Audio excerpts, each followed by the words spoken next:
Danny Flexen here for Seconds Out. Delighted to be joined by Bridget Taylor, mother, of course, of undisputed lightweight female world champion Katie Taylor. How are you doing?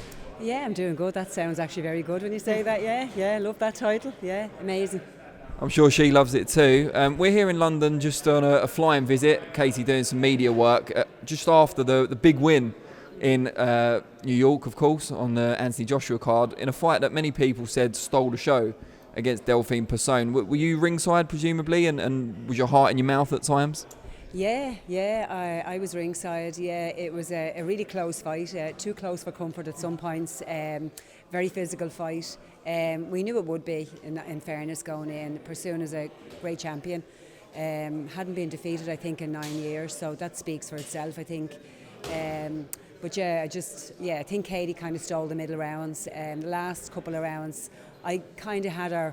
I think I had her 2 rounds up going into the last round, and she lost the last round. I think for me, maybe big. So yeah, but it was a tough fight, close fight, but delighted that she came out with the victory.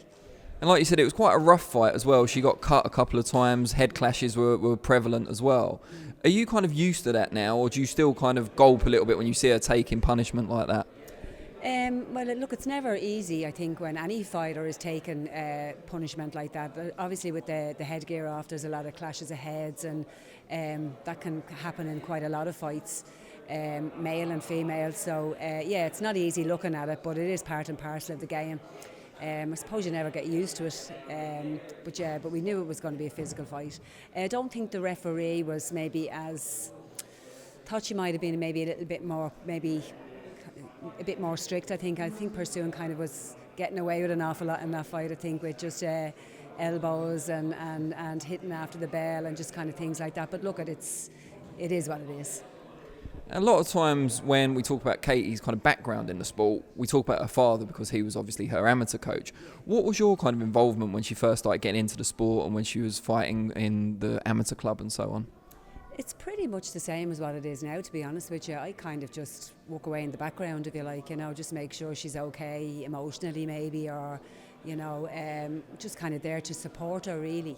And yeah, I was never really in the limelight, I don't think, when she was even when she started fighting, but I suppose you just do what every mother does. It's kind of just make sure her needs are being met maybe on a more practical level. When she was really young, did you ever envisage that she might go into something like this? Because boxing back then probably wasn't something you'd think about as a kind of vocation for a female necessarily. Yeah, I mean, it was a strange sport to take up, if you like. For her at the time, there wasn't many female fighters around, not in Ireland anyway. And but she always showed a great talent for it, so we did kind of feel it was going to go somewhere. There was that thing in the back of your mind, well, she's really gifted at this, so I'm not too surprised, to be honest. Yeah. And she was really good at football as well. Did any part of you ever think, I'd rather you did that because of kind of the injury implications of boxing? I know people do get injured in football, of course, but in boxing, obviously, there's facial damage and things like that. Potential brain damage long term, I suppose, although not in the amateurs so much. Yeah, I think probably from a female perspective, I think a lot of people would be kind of thinking, maybe it's not as easy for a girl to wear a broken nose as it would be a guy, or... but I think all of those barriers are kind of breaking down. Look at the women that are doing UFC now as well, and I suppose if you have a passion for something, you really need to be given a platform to do it, and I just support her all the way in that. Try and sum up in words, if you can, the feeling when the verdict was announced, because as you said, it was a close fight, too close for comfort, you said yourself, and she became finally the undisputed female lightweight champion in a very short amount of time and fights as well. It was absolutely phenomenal. I think I don't know how I got past security. I actually ended up in the ring again. And yeah, look, it was just incredible to see her hand going up. The first judge's card had it a draw. Probably people maybe wouldn't have maybe disagreed with that too much, I think, because it was a close fight. I think the thing with Katie is if she gets hit at all, I think people are kind of a little bit like, I think they just expect her to, not take shots at all. And I think there's a lot of kind of, oh, what's going on here? But when the verdict was announced and her hand was raised, I have to say it was just pure elation. I think looking back at even some of the snaps, that media even took. If you look at Eddie Hearn's face and Eddie Hearn's hands, I mean, you think he was after winning it himself. So it was just sheer elation. I think she's one of the few that Eddie Hearn's taken from the very start of her professional career all the way to, well, certainly the only one all the way to undisputed world title glory. So I guess he must be personally invested. Obviously not as much as you, though. You've been there from the very beginning.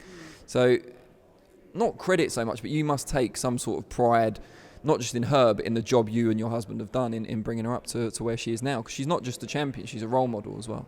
Yeah, and that is part of what she takes really, really serious. I think she wants to leave an incredible legacy in our sport, particularly for young girls and young boys. But also, I think this thing of being a role model is just so important to her. And I think she lives a very integral life, and I think that's something that I'm very proud of, I think, in her as well. And look at her, and I suppose we can take some credit, but yeah, you know, it's really down to her. The way she chooses to live. She lives a very quiet life. What you see is what you get with her. There's nothing pretentious about her. She's not really that interested in being famous.